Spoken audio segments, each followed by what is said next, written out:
Talk more talk. Chat more chat.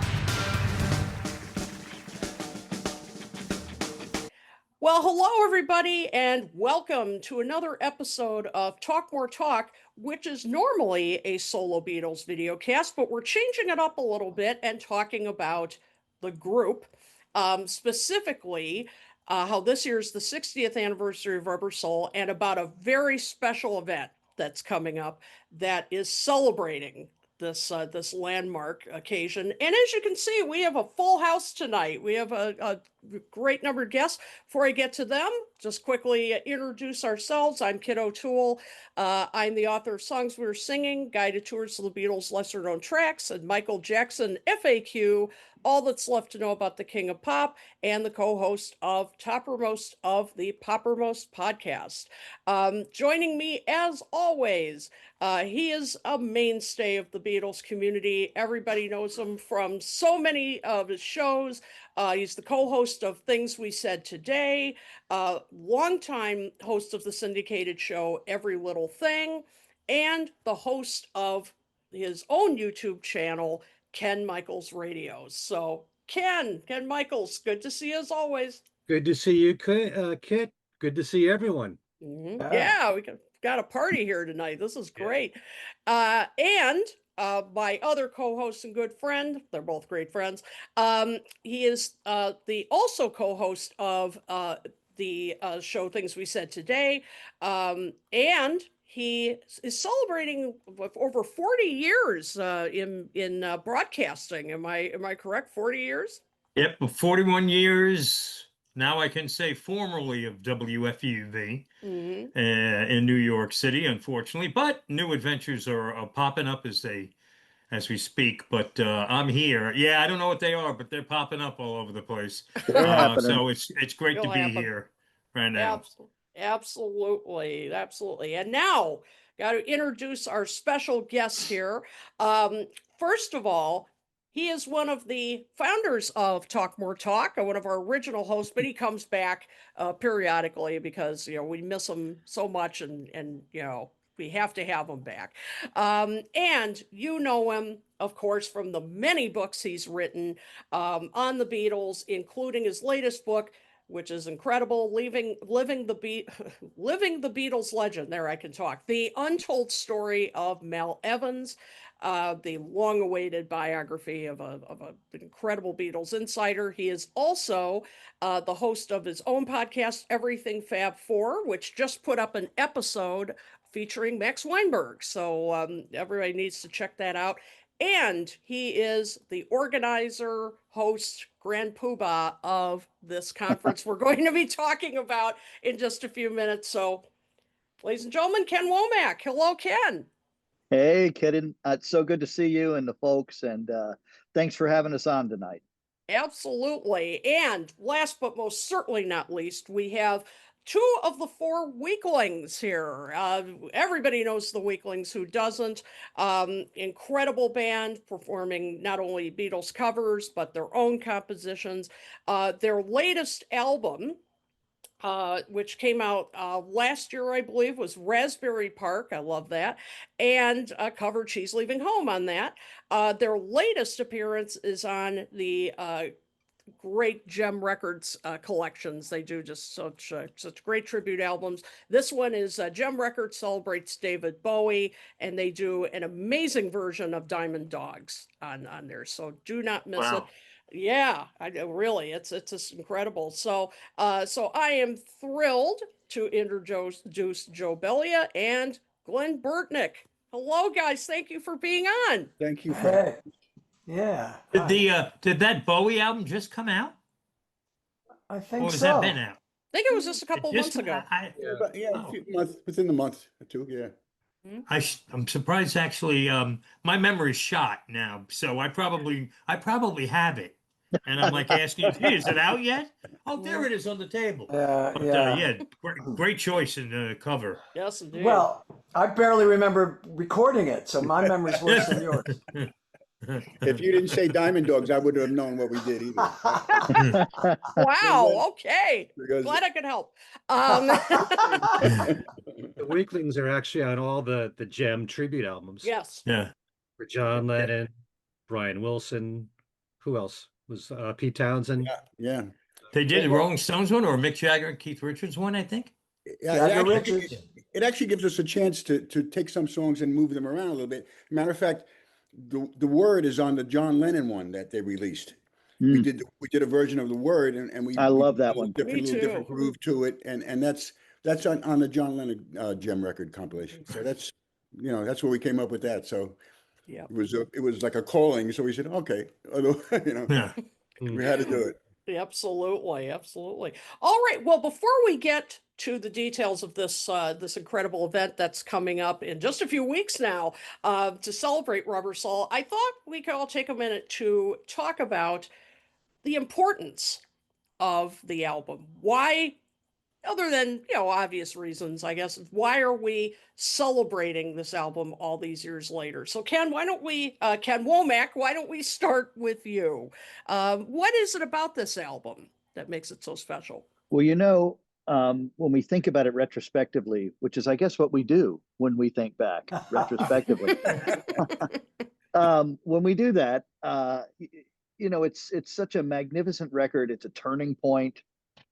It's the first album that feels like an album, right? A text. I'm going to get professorial for a moment. A text is any coherent series of signs, and this is an album that has a lot of coherence to it, thematically, both in terms of ideas, the folk sound, the really cool pet that Glen is petting right now. It has it all. It has it all, and um, it is an album with the philosophy behind it, right? Joe was just talking about the word, the idea of this philosophy of love, and it looks at love, by the way, in a lot of different ways, right? Love can be cruel in Girl. Love can be dismissive in Drive My Car, right? Love can be something passing and eternal and in my life. So it's a powerful record in all of those ways, and it's where the Beatles were signaling to the world that this incredible journey that they'd been on for, at that point, 5 albums prior to Rubber Soul, is actually going to be an artistic one. And it's just simply a magnificent entree into that new world. And it's a world, of course, it's about to produce one masterwork after another. And Rubber Soul is really the beginning of that incredible run. Mm-hmm. Yeah, absolutely. It's the beginning of what I call Beatles 2.0, which is, moving on to this more experimental aspect of their music. Now, Glenn and Joe, I'm really curious to hear what you have to say about, from a musician's standpoint, what were the kind of risks that they took on this album? What made it sound so different, and how does it inspire you? Well, I'll say, first of all, being American, as all 4 of us are, Rubber Soul album begins with "I've Just Seen a Face." It was a very acoustic song. Yep. There's no electric guitar on this song, so it was kind of a shocker. It was, and followed by Norwegian Woods on it. It's kind of like they're listening more to Bob Dylan, or his influence is creeping in, and if I'm not mistaken, this is the album that Bob Dylan said to them, "Oh, I get it. You don't want to be cute anymore." If I believe that, I think so. but yeah. So as you said, the Beatles 2.0, like this, not only did they change the sound, but also the songwriting got really, really important. And you're right about the message of love. The word is a precursor to all you need is love. Yep. And the love you take is equal to love you make. It's like at that moment, like they started to find that message, I guess. It seems, So Yeah. that's one way that I think of it anyway. Yeah. Joe, what about you? It was the album that I noticed when it came out. It was very different than the other ones. It was more acoustic, like I said. It had a different feel to it, but I loved it immediately. Unlike Revolver and and Sergeant Pepper, that when I first heard Revolver, I was like, oh, gee, I'm not sure if I like this. This is a little out, you know. And Sergeant Pepper too, I was like, wait, what is this, you know? It was so much of a jump, you know. But Rubber Soul, I still liked. It was very musical. The songs are great. But as a drummer, even at that young age, I noticed that the rhythms and the percussion that was used on this album is so predominant, and so the parts are so intricate. You know, on the In My Life, the groove and the tambourine parts almost drive the album. The tambourine is so important in this album.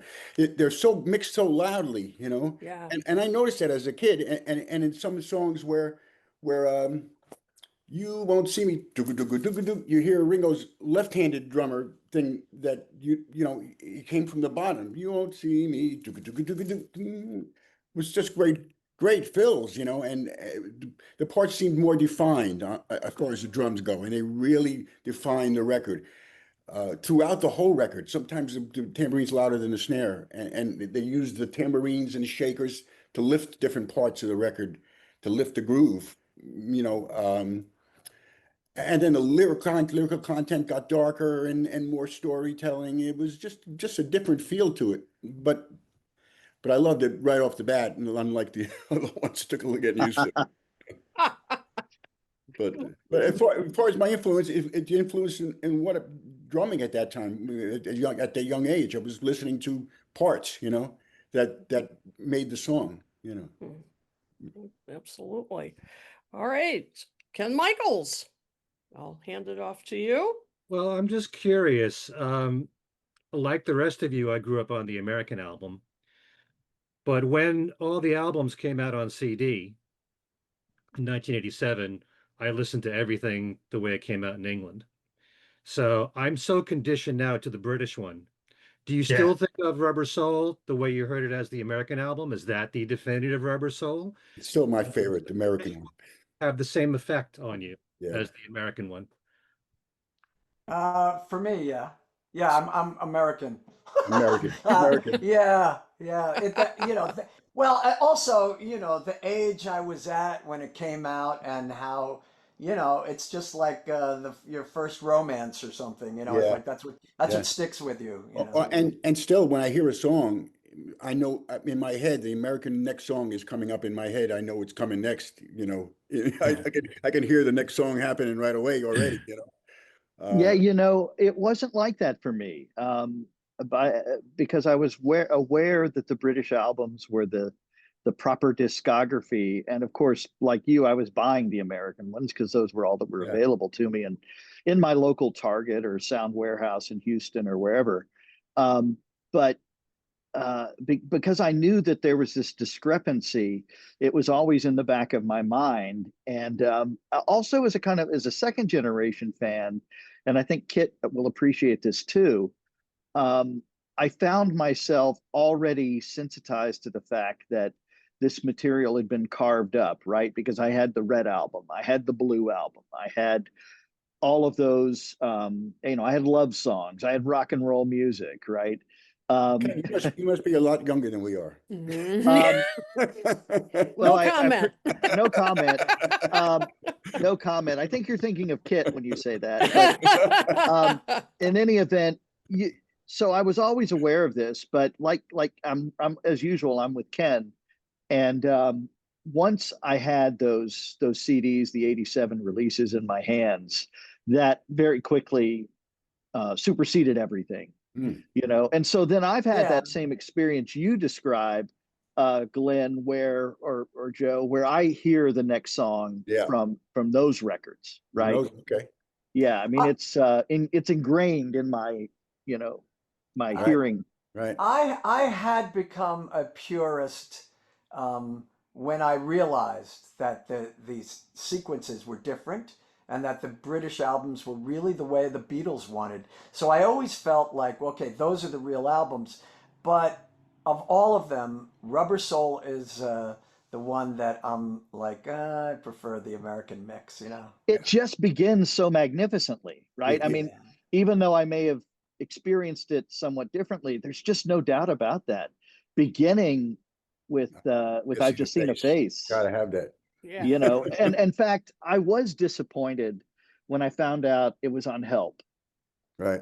because it seemed like it was made for the crux of the sonic palette that is Rubber Soul. Yeah. Yeah. And we wouldn't have the Butcher cover if it wasn't for these two albums. I mean, the Butcher cover, you know, was a result of them sick and tired Butchering. of butchering their albums, and then we get Yesterday Today, you know. Mhm. So this was the beginning of them thinking about that. I guess these last two, Revolver was still mixed up too, right? Wasn't it? I mean, it was Oh yeah, Less so. yeah, Yeah. less but so, definitely. yeah, Yeah, Sergeant Pepper's the beginning of the beginning. That's right. synchronization. Sergeant Pepper. Yeah. It's Mhm. funny, Rubber Soul is the only American album where I still hear the songs in that sequence. At the end of I've Just Seen a Face, I automatically hear Norwegian That's Wood. right. Yeah, At the end of It's Only Love, I hear Girl. Yep. Even though I'm very used to the British one now. yeah. You know, it's interesting. Kit mentioned that I talked to Max for the most recent episode of my podcast, and when he speaks of these same songs, he is firmly entrenched in the originals. You know, he'll be like, "That's Beatles '65" or Yeah. the early Beatles, and I have to think for a moment. Oh yeah, those are the titles I used to know, or Beatles '6, right? Right. You know, he is still right. that's his lexicon for Yeah. thinking about them. Yeah, for sure. By the way, Ken Womack, would you know who is responsible for the Rubber Soul sequence and the American Rubber Soul sequence? Yeah, This was- so you bet I do. It's Davy Dexter Jr., Oh yeah. who was vice president of world music. Of course, he had been called on the carpet by Sir Joseph Lockwood for not moving forward with the Beatles, and his own boss, Alan Livingston, at the end of 1963. He's the fellow who added, prescribed, I think is the right word, so much reverb to a lot of our American music Yeah. experiences, and he would sequence those. You know, so obviously his approach was unforgivable in 1963. He was just dead wrong. And he was probably the last person who should have been making those evaluations, given his background in jazz. Having said all of that, once you get to 1964, he has a problem. His problem is that he's now behind the albums and he has to catch up, which is why the American albums are shorter and he's trying to meet out that material. It's just by the time they get to Sergeant Pepper, they stood up for themselves and said no more. You know, in fact, there's a moment on the 1966 tour where John Lennon is just looking at Revolver and thinking, what the hell? You know, we just spent time thinking about how we wanted to put this together, and you do this. Now, in the United States, I'm sorry, in the UK, that probably is the last album George Martin very explicitly sequences. Hmm. They begin to take a lot of that away from him with Revolver. Wow. You know what I found interesting on the Things We Said Today podcast, we had Bruce Spicer and Al Sussman on talking about Rubber Soul, and they said that there was no grandmaster plan here with Rubber Soul in America, like they were trying to create this Yeah. folk or acoustic album. It's just that these were leftover songs, and that's how they put it all together. Just sonically, it worked so well. And now so many people look at American Soul, well, the American one, as a folk album, but that's Yeah. not what they planned to do. Yeah. Absolutely true. Yeah, I mean, when I first heard, because I grew up on the American as well, and when I first heard the British versions when they came out on CD, I'm like, this isn't supposed to start with "Drive My Car." What's this doing here? I mean, it was a culture shock for sure. So I wonder if they didn't put their foot down, if they would have cut up Sergeant Pepper. I don't think so, because by then there were like 2 or 3 tracks that were outstanding. Yeah. So they'd mostly shored up that problem. Plus, Dave Dexter, throughout that period between the Sullivan Show and just prior to Revolver, he was falling out of favor. He was beginning to pay for some of his past sins, and of course, the yesterday and today went down very badly for him because he was overseeing that project, and what did they ship? They had to return 750,000 copies. We all know famously about that debacle. So that did not help Dave either. And eventually he's just moved along.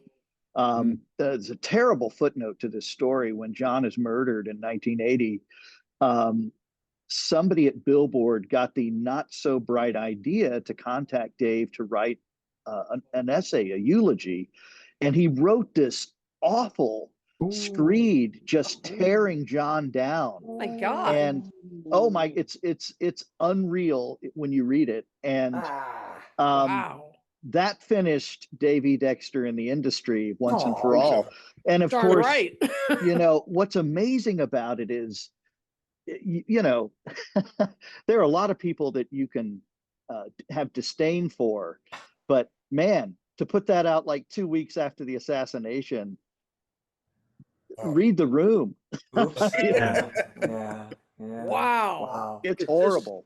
Is this That's too online, bad. Ken, for people to read? I have it somewhere. I'll look it up for you.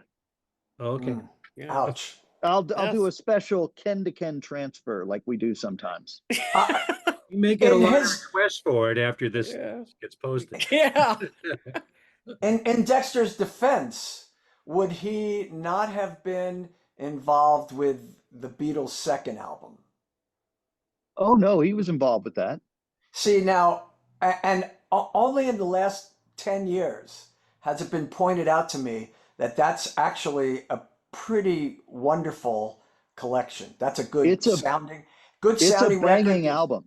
More compression. And the song choices and everything. So in a way, that's kind of the bastard child for us purists who prefer what the Beatles did. But you have to say, well, Dave Dexter did do some good work. Yeah. But I'm very Now, sad to hear this. That's my about- wife Janine's favorite album. Yeah, Is yeah. the second album, and it's a banging album. It's Yeah. really something. Dave Marsh wrote a book about it, in fact. Really? Oh, Oh. wow. Yeah. Huh. Interesting. It's a rockin' album. Yes. Yeah. Yeah. And for Yes. years, I had no idea. I always looked at it and said, "Well, this is bogus," But in the past few years, it has been pointed out to me. It's like, listen to this record, Yeah. and it's like, yeah, that's pretty great, Mm-hmm. Yeah, the Weeklings loved that album. Our second album was a takeoff of that cover. Yeah, we tried. That's Yeah. right. Yeah. Yeah. Yeah. Yeah. Very well done, too. Yeah. Waiting for the lawsuit. If we get sued, that means we're doing really good. Hold on a moment. That's a good way to put it. Lawyers, you need to take on the Weeklings. Your wish is my Apple. command. Your Yep. wish is my command, Glenn. And Yeah. no bad publicity. No such thing as bad publicity. That's right. I wanted to ask Glenn and Joe, since Joe just said that he was listening to like every part, even early on, if Glenn, you were that way, and did you notice the different sounds like a fuzz box guitar on Think for Yourself? Did that sound strange to you the first time you heard that, or what exactly popped into your head when you heard these new sounds? Certainly a sitar jumped at you. Yeah. No, I don't think I was cueing in close enough to the instrumentation yet. I was just learning guitar around that time, and I was just paying attention to songs and chords, melody and lyrics. And that's what I remember, is thinking that these lyrics are really inspiring, really great lyrics. That's what I recall. I didn't start to tear it apart or deconstruct it, as we say now, until I was much older, like 5 years later. Joe, how about you? The percussion and the drums, I did notice back then, because I did try to play some of that stuff with playing with the records, and I noticed, like I said, Ringo's backwards tom fills, "You Won't See Me," went up instead of doing. I was going like this, and we went, and then and just the great grooves in general. I mean, like, In My Life, it was first done with in Anna back, boom, ta, boom, ta, boom, ta, boom. That was from Anna way back, Right. but I didn't realize that then. I realized it later on, but that was such a different groove to try to learn and figure out how to do that, and and the beginning of well, if we're talking about the English version, the beginning of Drive My Car is so out really, for it's not just one, two, three, four, digga, digga, digga, digga, Right. because the guitar comes in on the end of three, Glen, or something, the end of four. I Da, think, one, yeah, two, three, da da da da da.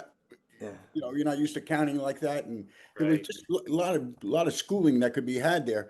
But the biggest thing is that's tambourine album. When I listen to the album, the tambourines and the percussions are so great, and they really lift the songs. Dum, tic, tic, tic, tic, dum, tic, tic, tic, tic, all throughout different parts, and then the chorus would be just 16th notes, but it really lifts. It's a masterclass in masterclass of percussion. How to Well, use tambourine parts.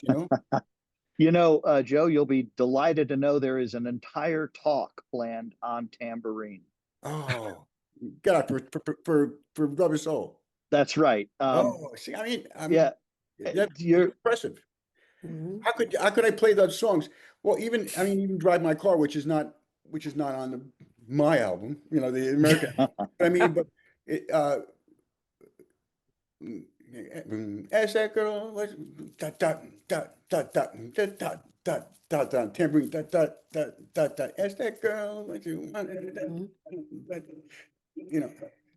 know it just that driving part all the way through. If I don't play that part, I feel like I'm not playing the song correctly, so I have to try to do that with my left hand to make it feel right, or it doesn't feel right to me if you don't play that part, that tambourine part there.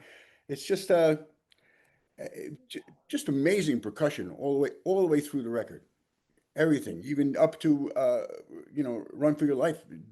Just the way the tambourine in that just drives the track, really. You It's think about it, 1965 was the tambourine year for Yeah. the Beatles. yeah, Because there's a big, lot of tambourine on the Help album hey, too. Mr. Tan, big folk that's thing, right. Mhm. And and it wasn't buried, right? It was up front. No, they were Yeah. really up front. Yeah, up front. And as far as the drums go, I mean, this is what I noticed, from as a young drummer, the crash cymbals were loud on that album, Mm. louder than the other albums. Tambourine again, you know. What was I? What was there was one song I was thinking. I was looking at that they used the tambourine as a fill going from one section to the next. It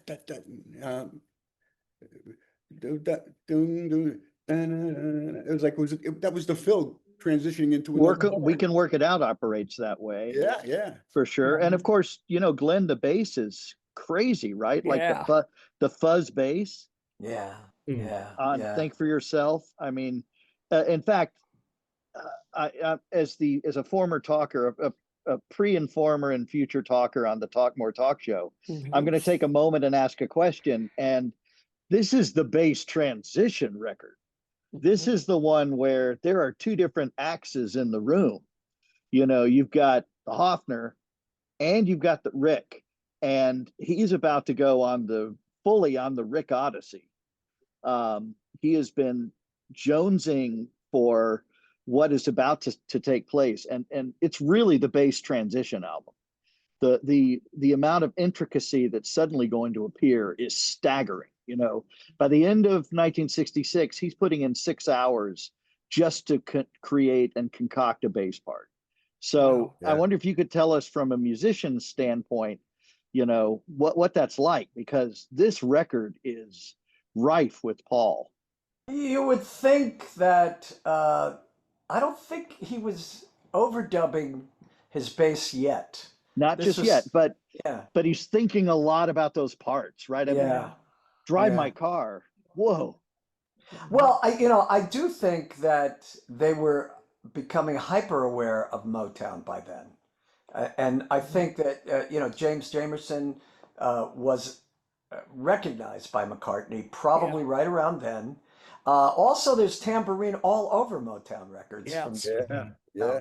so I do think that that was a big influence. But yeah, McCartney, you're right. He was starting to experiment with other basses. But I also think that melodically, just before then, when was Nowhere Man? That was the album That's before. Rubber Soul. That's Rubber Soul. Rubber Soul, That is yeah. Rubber Soul. Okay, all right. Because I always think of that song as whoa. Paul is getting very melodic. He's kind of becoming the Johann Bach of the Beatles, and with the bass movement. So yeah, I think that you're absolutely right. He started to really blossom as a bassist during that record for sure. Ken, I'm very excited that there's a tambourine seminar. Who would figure that I'd be excited about a tambourine? Well, I'm if he needs- hoping, if he needs Joe, Go ahead. yeah, you should go to If it. he needs a and drummer to play the beat while he's playing the tambourine, I'm in. yeah, there's a whole Let me talk on know. it, and we're hoping that many people are excited, and you've got to be there for sure. Well, Yes. the one I was thinking about was The End of the Wait. That's what I was trying to figure out which one. I remember that at the end of the wait is the chorus. Wait to come back to you. Da da da da da da da. It could have been dot dot dot dot. It could have been a drum fill. It's just the tambourine. That's the fill to get to the next section. It's tambourine. And the song ends with a tambourine, Yeah. right? Oh yeah. Yeah. Right. And boy, am I happy to hear Glenn talking about Motown, because that's what my talk is about. Oh, That okay. and stacks. Okay. First of So- all, talk is the wrong way to put what you're doing at this event, kid. Yeah. I think you're pretty much on every panel and every section because Yeah. as Ken and Darren and I full well know, you are the queen of all Beatles media. Yeah, that's right. And- That's my And nickname. you are exerting your full royalty that weekend. Yep. I am going to do my best to bless my subjects with the knowledge. I'm just Excellent. kidding. Excellent. All right. Darren, how about Yes. you? What? Questions? No, I'm kidding. Nobody has pointed out the fact that the difference in the bass playing was because Paul, died. So it's a different bass player. Of course. Oh yeah. Everybody all overlooks sense. it. I That makes remember sense. when I was a kid, finding out about all the McCartney's Dead Clues, an article or a statement somebody made in one of these cheap magazines saying that notice his bass playing changed when he died, because it was William Campbell, and it's like, for that split second, I'm thinking, wow, he looked like Paul, sounded like him. And he was a better bass player than Paul too, and it's amazing. Wait a minute. Significantly, right? Yeah. Anyway, I'm curious, Joe. You were talking about the drumming, and you were learning when you were getting these records and hearing them for the first time. You yourself were learning. Was your ears aware of the fact right away that what was different about some of the things Ringo was doing was that he was left-handed playing right-handed, or was that later you discovered it? I wasn't aware that it was left-handed, but I was aware that when I was trying to learn the song, I had to go Something wasn't right. Yeah. So, and I wasn't used to doing that. You normally just go down, but I wasn't really aware that, oh, he's doing that because he's left-handed. I just thought, well, that sounds really cool. I never thought of that going this way, See, because I'm curious about that, because for some reason, I can't play a lick on the guitar, although I can't tell you how many times I took guitar lessons. But I remember when the very first time I started taking lessons, I was around 13 years old, not knowing any better. I tend to be right-handed, but I would do some things left-handed for some reason. And that included picking up my guitar and playing it left-handed. Did seeing McCartney play the bass that way, did I kind of unconsciously see that and pick it, or did I just pick it up? And I did my first lesson, could not figure out why the strings were all backwards and stuff, and nothing looked right in my book until I get to my second lesson. And then it became very obvious to me, left, right. But I always thought it would be very difficult to pick that up to an untrained ear, a drummer doing that. Yeah, no, I was just kind of topping I heard it go low to high, so I just went that way. Right. I didn't realize it was because it was left hand. And the other thing is, like in my life, could have been easily played like boom, da, da, da, da, da, boom, da, dun, da, dun, da, but it's not. It's just boom, da, boom, da. To leave out the hi-hat, it's like, oh, what's that? I never thought Right, about right. it. This mid 60s period for me is a little bit of a blur because I was hearing a lot of the albums at the same time.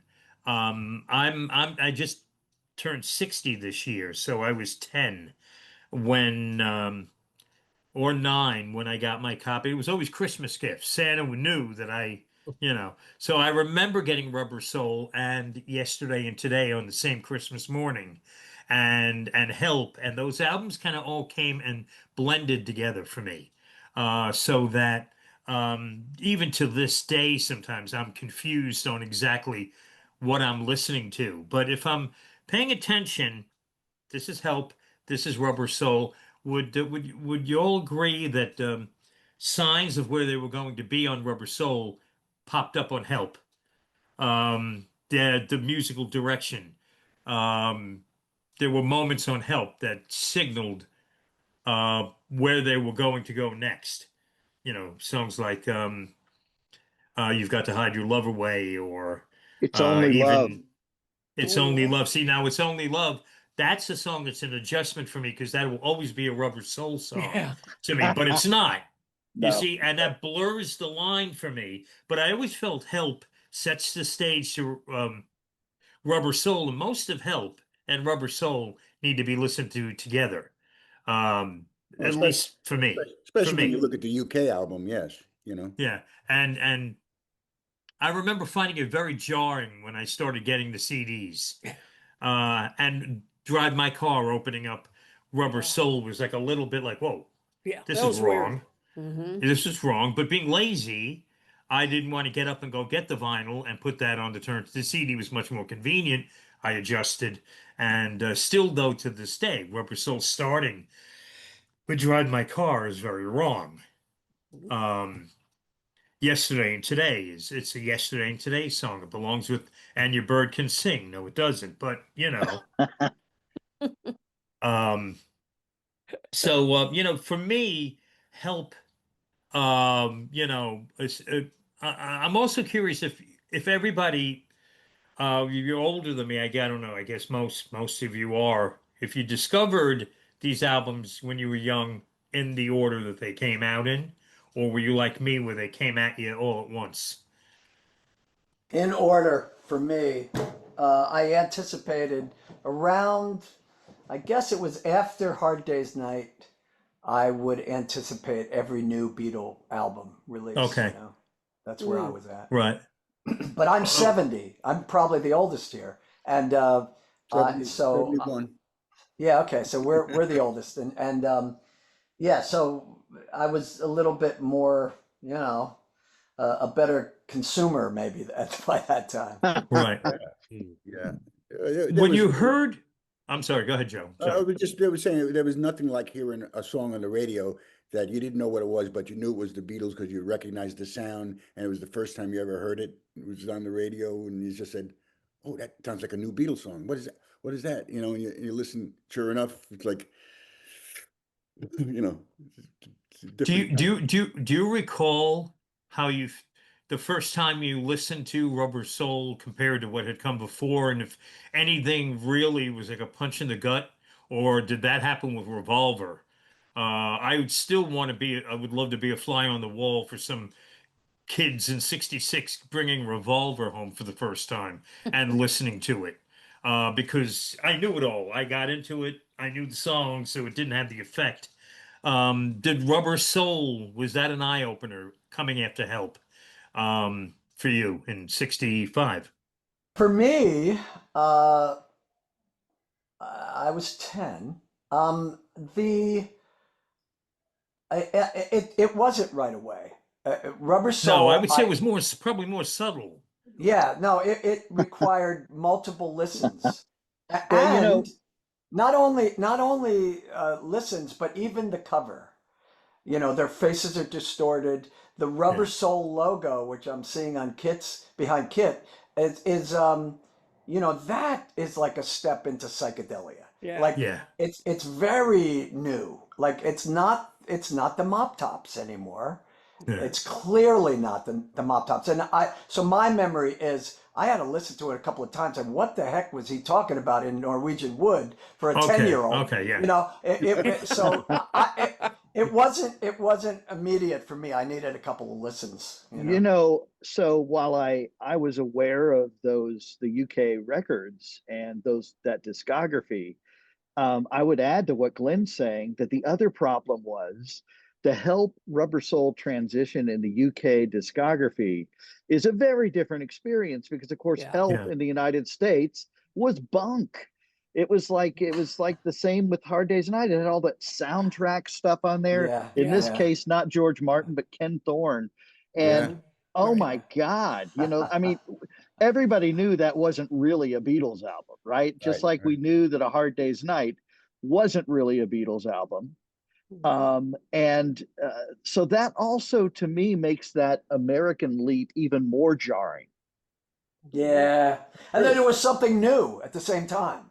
Yeah. The Something New album, which had songs from, you know, from Hard Day's Night. So like it was a mishmash. And by the way, does anybody on this panel listen to Ken Thorne or George Martin's you know, soundtrack? Because I don't know that I ever have. I don't think I ever did, even when I got it. Few times, but long time ago. I liked them. Wow. I liked it. No, that was Ah. that was help for me. That was again. This was Yeah. at the point that it was really the Beatles music in mid-70s for me was exploding. So it could have Yeah. been, you know, it could have been an excerpt from Two Virgins in the middle of Help. It You is know, a and cool, I would have, you know, and I would have been like, wow, you know, it is a it would have cool worked. intro. I think, Darren, we all would have been like, wow, if there had been some Yeah. Two Virgins. And is a the cool intro intro to to help Help, too. It's a Mhm. cool, Yeah, with the Bond intro. The James when yeah, it's a Bond cool theme. intro to Help. That when Bond that was intro. removed Yeah. on the CD, it was like, Right. that's wrong. No, Yeah. That's, no, put that back. Me too, yeah. But Wait, when was Beatles are bigger than Jesus? When was that? August 66. All right, Yeah. so it hadn't happened yet. No. No. Right. No. Okay, yeah. So they were about to become bad guys, the bad boys. That's right. Yeah. Bad boys. Yes. Right. Right. I still like the instrumental stuff. Mhm. Yeah. Do you? Yeah. It's Yeah. how I roll. Rocks. Mhm. You know why? Because I think Ken, you know, when we were young, we got the albums. We knew what they weren't Beatles songs. They were related to the Beatles, and this is how we had it, and it was great. It was a Beatles album. We enjoyed the songs. I never skipped over them. I did. Mhm. I'd play it straight through. I mean, I never skipped over them. Today, with CDs and listening habits being completely different, Yeah. I might be, you know, yeah, Skipping. CDs. I said I still listen to CDs, folks, and Mhm. vinyl. Or all right, fine, digital. Wow. I can Arrow, That's but cool. That's cool. Mhm. I just got a new car, and it's like I got in an argument with the guy in the dealership. I said, "Don't tell me they don't put CD players in cars anymore. They don't." And I looked it Oh. up, and I'm like, "Bitch, he was right." You But said- you can still if you wanted to. You said, Wow, how about my a record wife- player? my Can you wife put a record has player one. in? Mhm. Oh, wow. Player in my car. Mhm. Yeah, my new model didn't have it. I had to buy something and didn't take into consideration that when you hit a speed bump, it ends up on the floor, and it's like the listening experience is over. Anyway, Ouch. But let so me just it's a ask, fascinating. What? I just Okay. wanted to ask, even with the Hard Day's Night, none of you like George Martin's This Boy? Wasn't that a great arrangement? I Look, can't remember it. Don't I remember played it. it. Rather I hear the play it. recording, but yeah. So Ken, I play it in class every semester Mm. when we're talking about A Hard Day's Night in the film to demonstrate what's going on. Hmm. Because it and Oh, that's right. somewhere I have George Martin's contract for that. And it's fascinating because, you know, he was expressly expected to create this very adult, easy listening kind of experience with that. And he does it to a T. I Right. mean, he is speaking the language. In fact, isn't that his best-selling cut in the 60s?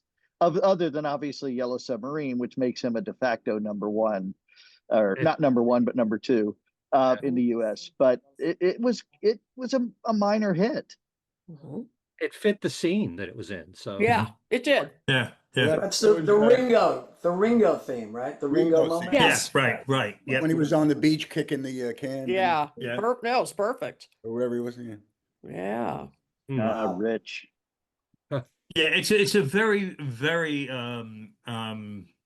it's a very rich. Someone just said the word rich. Period. That 65 with Help, Rubber Soul, Revolver, all kind of coming together, and for our ears, having heard these albums one way and then getting introduced to the primary way, the way they were supposed to be heard, makes for an incredibly rich and very short period of time. So And in America, where did Yesterday and Today come in? Was it like after Help? spring of it came after Rubber Soul, spring 66. After of Rubber Soul. 66. Yeah. So it was like yesterday because it went back to the UK Help album. Today was, they had tracks that were going to be on Revolver. Yeah. So we actually So it had was 3 cuts there from Revolver in America. before the UK did. Yeah. you could look at it that we had Hard Day's Night, you had Help, and they weren't really complete in America. They weren't complete Right. albums until Right. No. until Rubber Soul came out, and that was the first complete album in a long time. You know, because they were all the orchestrated stuff before that for the last 2 Right. Right. So that was big. You know? By the way, speaking of tambourine, 10 minutes ago, uh, I wonder do we know when Bringing It All Back Home came out? Because Mr. Tambourine Man, I believe, is on that album by Dylan. And I wonder, it was like, was Dylan tuned into the tambourine as well? Like, what's going on? That would be 64, I think. Well, the That's Bird, right. I Bird, think Mr. Tambourine Man was 65. If anyone knows Steve Holly, the drummer from Wings, Yeah. supposedly he has that The tambourine. tambourine. Yeah. He was in Abbey Road with I guess with Paul, and they had underneath the stairs they had a percussion box, and he grabbed, I think he said, "Can I take this?" or something. I gave it to him, and it's supposedly the tambourine. Bring It All Back Home came out in April of 65. Yeah. Mhm. 65. So it's Curious. it's a true contemporary. Yeah. Mhm. Yeah. Absolutely. Can I ask 2 more questions about Rubber Soul? Mhm. I forget who No. brought this up. It might have been Ken on a previous show, or it could have been you, Kit, but I've heard it said that You Won't See Me was very influenced by Motown or the Four Tops or something. Do you hear that in the music? You bet. Absolutely. It's right there, right? With that cadence at the beginning. Well spotted. And plus, of course, the backing vocals, which our colleague and friend Jason Krupa has recently isolated. They're on you can hear those on YouTube, and they're really just stunning. They're beautiful, but they are and Glenn said this earlier, right? I mean, they're really picking up the baton from Motown here. Yeah. Let me ask you, as far as that goes, Ooh La La La, is that a Motown thing? Wasn't that a Motown thing before? Ooh La La, what song is that from? That's from a Motown song, isn't it? Yeah, I don't I'm know. trying to remember which A one. lot of songs. Yeah, That's that probably- was kind of a Motown trademark. Yeah. It's so, a right? staple. Yeah. Yeah. Yeah, I don't know specifically. And it's also, that's a throwback to doo-wop because Yeah. it reminds me of the Beach Boys. Sure. So yeah, vocal harmony type Sounds doo-wop like a stuff. Smokey Robinson thing. Mhm. Probably. Yeah. Yeah. Yeah. Thank you for previewing my talk. I appreciate this. This is great. There's one other song I wanted to bring up, and that's Michelle, because none of us have brought that up in this conversation. But when Rubber Soul came out, I distinctly remember that song getting tons of airplay. The Beatles That was recording. a hit. It's one Yeah. of the most covered of Beatles songs. Mm. Yeah. You don't hear too much about Michelle these days in the Beatles. So different than anything, I think. I mean, that's one of their songs that just doesn't sound like anything else they Yeah. that and Girl. Those two songs are, for me, to my ear, radically different than a Beatles song. It's just a whole different thing. There's a little bit, well, certainly the French in Michelle, but even the approach of the songwriting and same with Girl, it kind of goes into a Zorba the Greek moment there. Yeah. You know, balalaika-ish moment. Dr. Zhivago makes an appearance in that song. But yeah, those are, yeah, they were so experimental, in case you hadn't noticed. But Okay, so were what's great. the story McCartney always tells about that he used to play that when he was when he used to go out with they George. used to go to little parties or something, and he would play it in the corner like something that was like Michelle, the Oh change, yeah, and yeah. to try to impress people singing like in a fake French and just French try to accent. Yeah. impress the girls, And then years later, and then he said that years later, John said, "Remember that French type thing? You should make a song out of that." And that's how it happened, There you go. Right. That's He cool. also That's said Then cool. he went to some friends of his that when the wife spoke French, and he asked them, Ivan Vaughn. and he, well, Ah, yeah, yeah. and then she gave him the French lyrics. I think that was first time French lyrics in Beatles songs, I guess, right? I guess I think there. so. Yep. but he And also what said it was was the second one? Okay, for our friends out in Good question. Talk More Talk Land, what is the second Beatles song to have French lyrics in? Oh, Sun King. Hmm. No. that's That's Spanish. fake French, isn't it? Yeah. Oh, Darren's on it. Darren's on it. It's from 1966. Seeing I need a nap now. what is it? It's No, Frere no, no. Jacques. Paperback Writer. Yes. Oh, that's a good duh. one. Very That's a good good. one. Very good. You got us all, Ken. It's my Tom Frangione moment. Yeah, That's there good you one. go. There you go. Damn it. Yep. It'll never happen again. No. All right. Well, we need to. Obviously, there's so much to talk about with Rubber Soul, which is, I think, one of the many reasons why there's this great event coming up November 6th through the 8th. Everything Fab 4 celebrates Rubber Soul. Ken, how did you come about, putting this together? What made you want to do it? Well, as you know, Kit, it has been one moment after another, right? In terms of folks wanting to know when we're going to do another conference like the White Album that we did in 2018. And here we are. Yep. That was Absolutely. that was 7 years ago.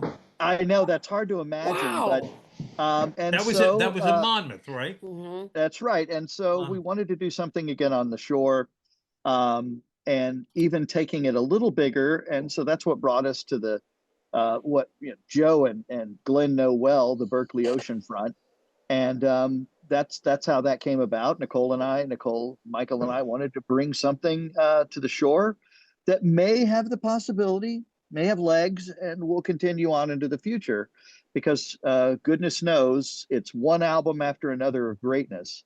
And hell, after that, we could start over if we wanted. So hopefully this will become an annual thing.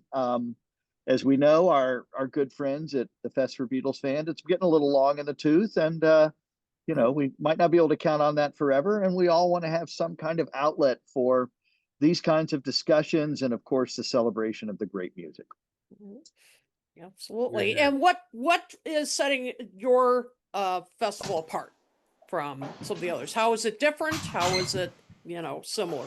Well, again, there's been this near constant clamoring for us to think again about doing something along the lines of the White Album in 2018. And so we basically are using that model. I mean, what great act performed at the White Album in 2018? The Weeklings, Yes, you absolutely. know. So we just rolled from there. It's the first call I made was to Tony and Glen and the guys to see if we could get it together. So This that's one's cheaper exactly. for us. This one's cheaper for us. We didn't have to hire strings. Yeah.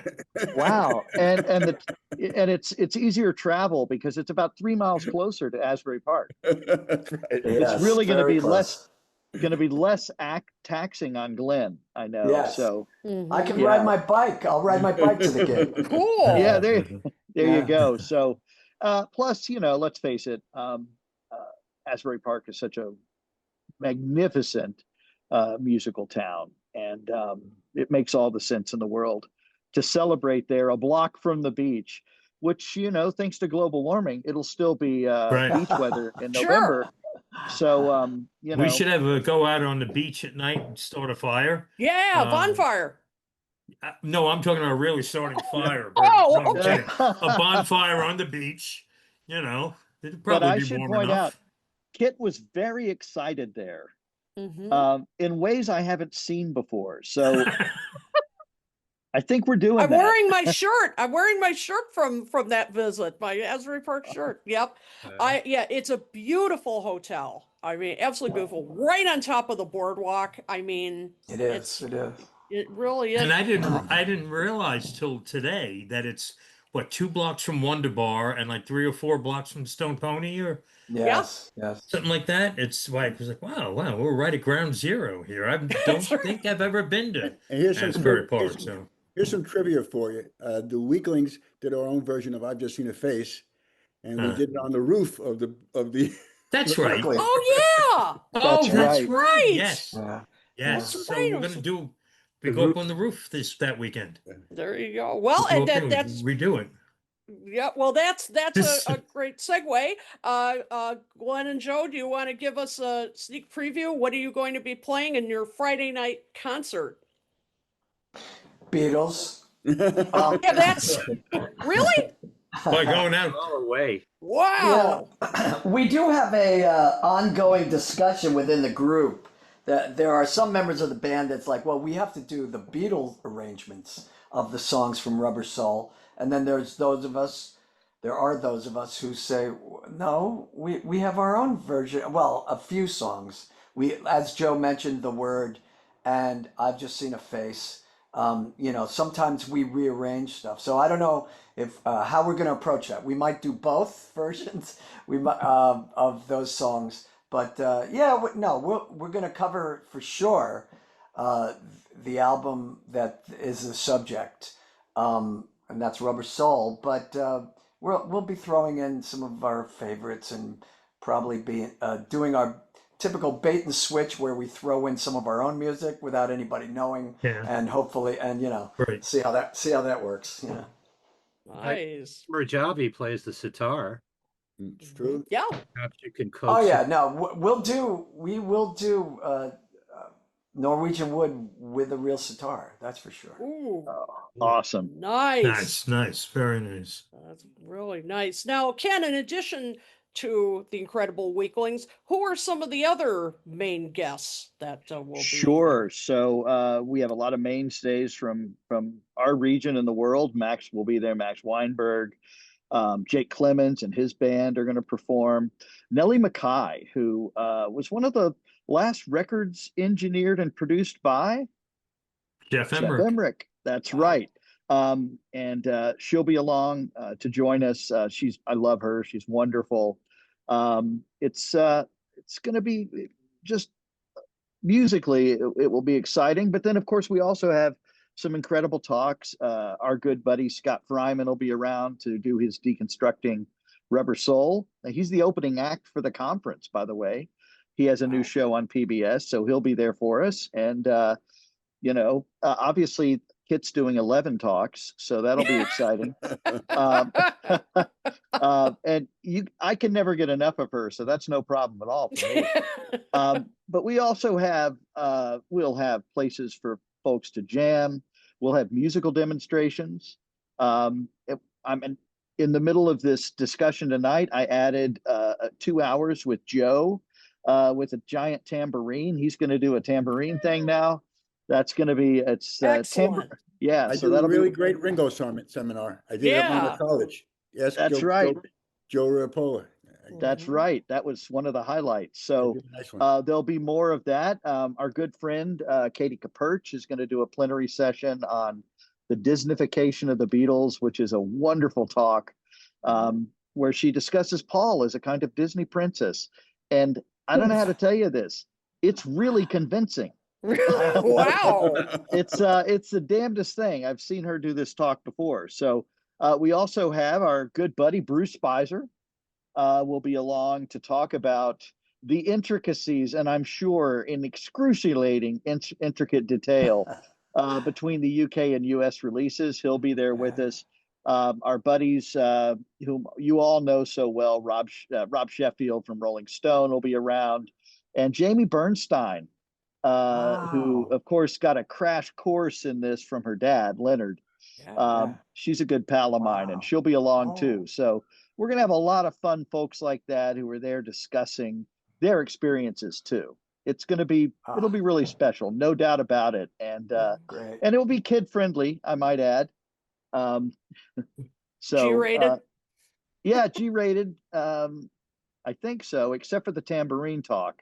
But I'll try to have some kids before then. Maybe. you have Are time. you going to have that Couple weeks. Dunk the Podcaster dunk tank that I suggested? You know, we were thinking about that, but the liability insurance on that was problematic. Okay. So I'm so sorry, but I could buy you dinner instead. There you go. I had Well, suggested that I would volunteer and sit in the dunk tank. Probably end up drowning in it. yeah, I was gonna say Right. that could be And a good that's- fundraiser, Ken. Yeah, that's the fear, Drowned right? podcaster. The drowning. That's exactly what we were worried about. It'd be like bringing a little bit of Coney Island and like shoot the freak and drown the podcaster. There Now, you go.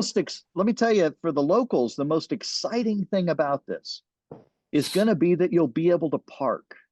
Wow. Because anybody who's been in Asbury Park in the season and has done that long drive trying to find the one parking place, that's not going to be a problem. It's the off season.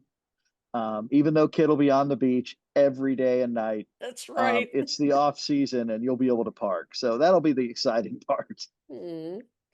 That is a very good point. And to get in a cheap plug for ourselves, Talk More Talk will indeed be doing a panel at the conference.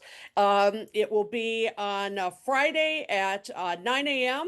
at the Berkeley backyard, and we're going to be talking about how Rubber Soul influenced the solo year. So we're bringing some solo stuff into this conference that.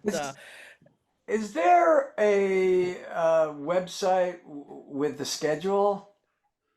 Because that's what I want. What a great Great question. lead-in. Yeah. So it's let me make sure I have this exactly correct for you, because I know, Glenn, you're about accuracy and good scholarship. And that website is ef4fest.com, ef4fest.com. And underneath the schedule tab, we have the beautiful schedule. I have created, I'm not going to lie, an elaborate schedule with lots of art. And then there's also a version without it for those who don't want to mess with a PDF. But yeah, you can see the schedule there. We're updating it all of the time. And there will be a lot to do, including, by the way, a vinyl demonstration. We're going to have a room where a couple of guys are going to talk about Beatles vinyl. And they'll have it available all weekend for folks to check out. That's cool. Very cool. And you added something new recently, right? Can to coordinate with the release of the Wings compilation that will be the same weekend as this event? That's right. So our good buddy Mark Lapidos is going to do a listening session at midnight when the record is out, so that folks can listen to the new compilation. And of course, we will have it on sale too at the event.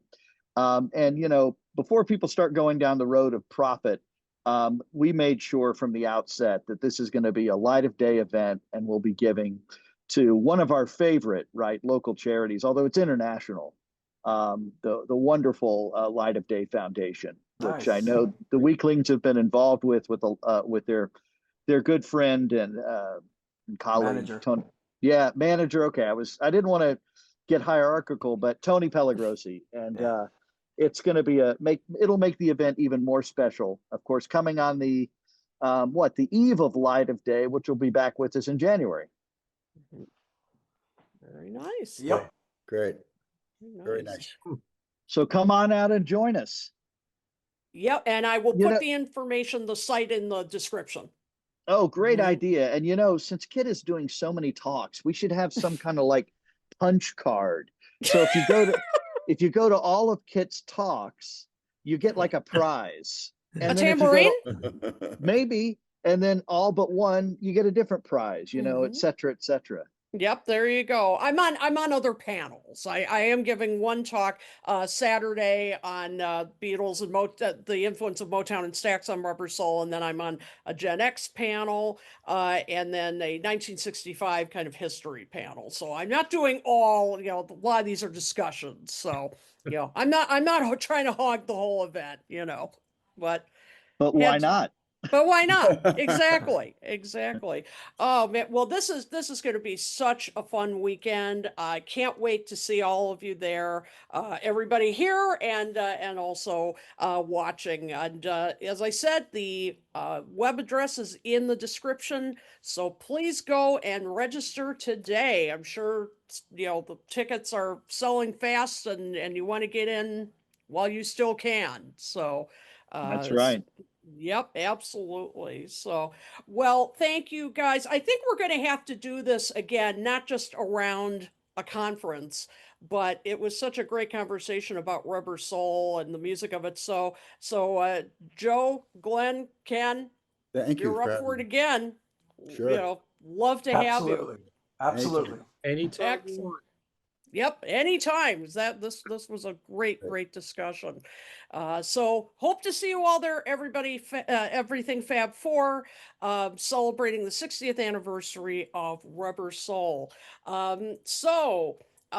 For the Kens, Joe, Gwen, and Darren, this is Kid O'Toole saying, hope we're going to see you there November 6th through the 8th. Let's celebrate. Take care, everyone. That's great.